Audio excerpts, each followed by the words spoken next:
તરફ સૂરજ આબમાંથી આગ ઓકી રહ્યો છે, આગ વરસાવી રહ્યો છે, પ્રચંડ ગરમી પડી રહી છે, પરંતુ આ ભર ઉનાળે વરસાદની આગાહી કરવામાં આવી છે હવામાન નિષ્ણાંત અંબાલાલ પટેલ દ્વારા. તેમના દ્વારા કહેવામાં આવ્યું કે 31 થી 8 મે સુધી આંધી વંટોળ સાથે વરસાદ પડશે.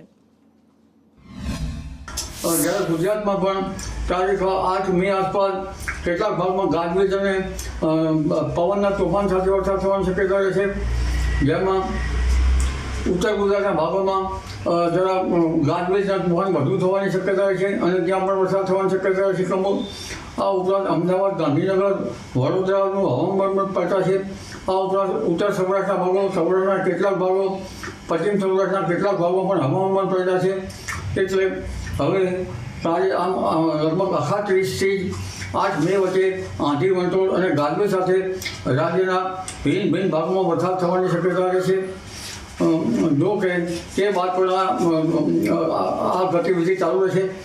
તારીખ 25 મે થી 4 જૂન વચ્ચે અરબ સાગરમાં એક સાયક્લોનિક સર્ક્યુલેશન બનવાની શક્યતા છે.